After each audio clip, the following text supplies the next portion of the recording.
At the end of this very long and very exhausting year, it was exceedingly nice to take some time off and watch a series that is as pleasant as Hilda. The basic premise is simple, almost deceptively so. A young girl has exciting adventures in a beautiful, atmospheric, Scandinavia-inspired fantasy world. Season 1 was absolutely lovely, and Season 2 is, if anything, even better. It's an empathetic, quietly smart season of television that does not hesitate to probe the questions of being that age in your life. Being a kid who's old enough to have adventures, but not quite old enough to start contemplating the horrors and chaos of adolescence. What do we gain when we grow up? What should we leave behind? What do we end up leaving behind, even if we don't really want to? If you are looking for a show that is more focused on plot, then Season 2 of Hilda probably will not satisfy you. However, if you're looking to just revel in characters and atmosphere and in a world, then this is definitely a show for you. Think of the show like a sort of guided meditation. Like a lot of great art, it allows you to transcend the obstacles and problems and chaos of the outside world. I hate the word escapist because it implies that people who want to watch art that is not directly commenting on the ills and tensions in their society are trying to escape from something. It's a term that implies childishness and a lack of seriousness. And it's just banal. Hilda is not an exercise in escapism any more than walking into the woods is. It's a chance to really look inward. It's a chance to soothe your mind and your heart and your spirit. You're not escaping from yourself. You're really having the chance to look at yourself and really be yourself and contemplate yourself. It's not too dissimilar from a Studio Ghibli movie, or Over the Garden Wall, or one of the less plot-focused episodes of Steven Universe. It's the kind of thing you watch so you can be in touch with yourself amidst all the craziness of the world. If that sounds at all like your kind of show, I can almost guarantee you that you will love this season. Hilda is a little older here than she was back in Season 1, but she is still a child.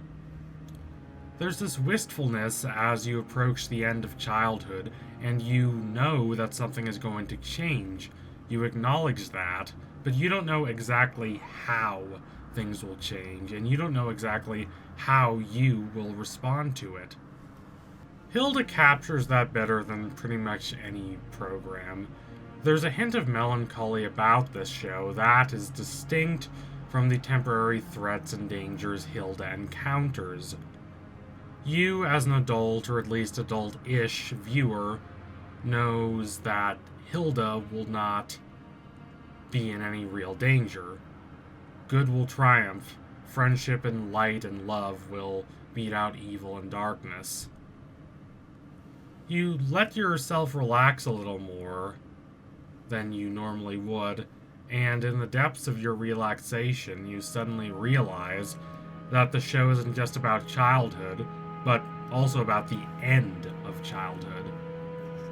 It's about moving from a place of ignorance to a place of understanding, but also about moving from a place of innocence to a place of experience. And as our good friend William Blake would tell us, experience is no slight burden to bear.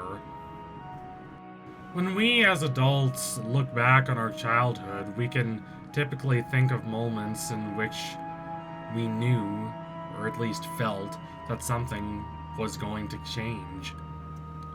Kids know that's happening.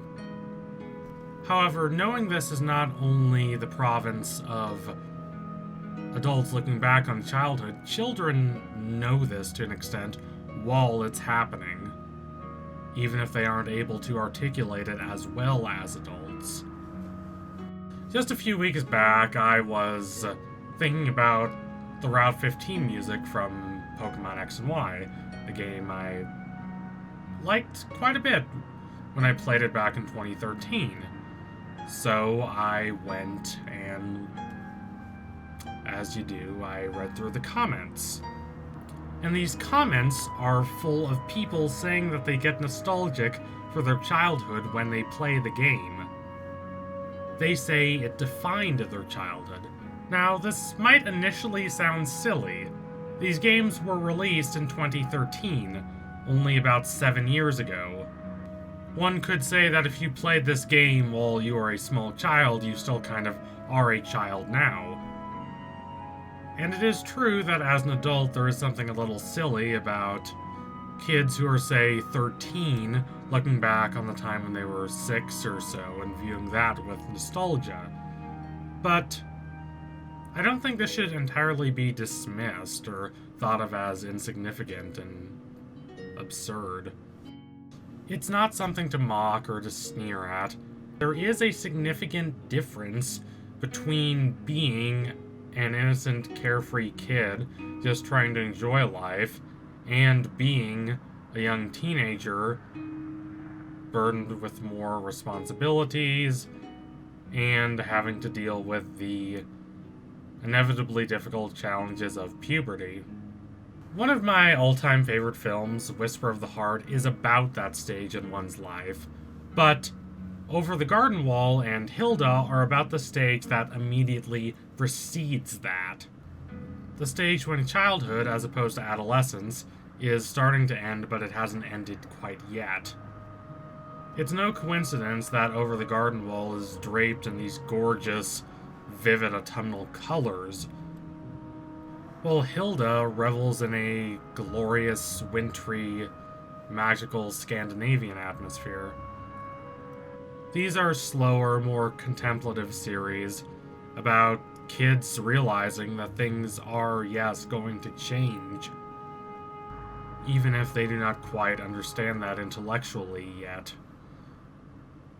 These kids interact with worlds that are, yes, exciting and surreal and curious, but are also cold and unfamiliar and more than a little bit somber.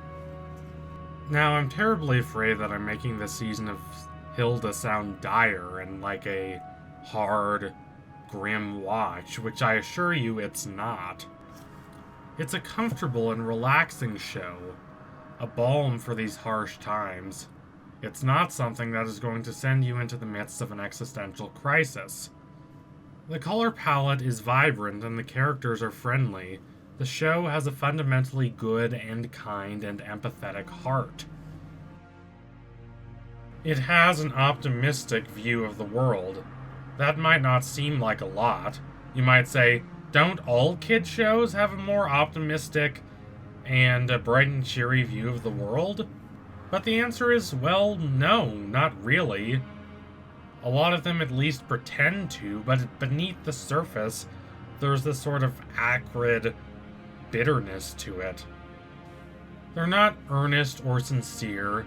They pretend to be empowering kids, but in reality, they carry a disdain for the adult world, possibly because when kids grow up to be adults, they're less likely to be tricked into wanting to buy a whole bunch of cheap plastic toys.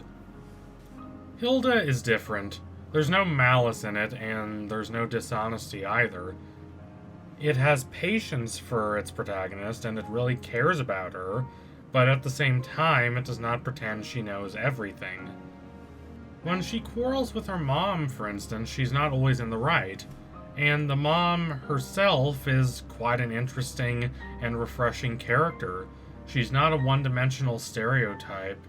Rather, she's just a tired person trying to live her own life while also trying to raise a kid by herself.